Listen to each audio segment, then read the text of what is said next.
Hi everyone! Welcome to my video.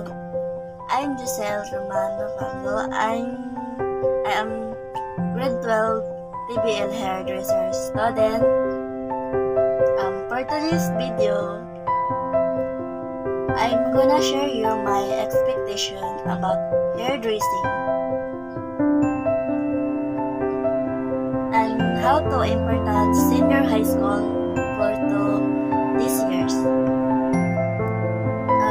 My expectation hairdressing is to gain and to enhance my skills, and I want to know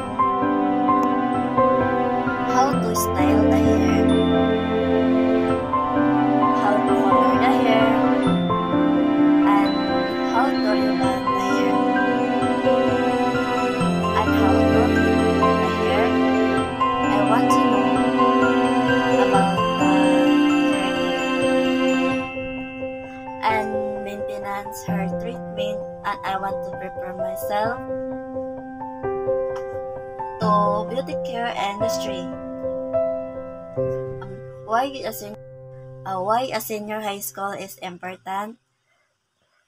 A senior high school is important because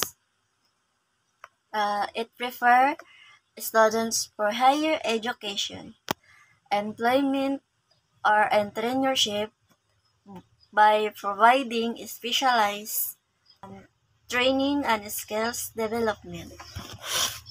Thank you for watching, guys. Bye bye. See you on next video, guys. Thank you. And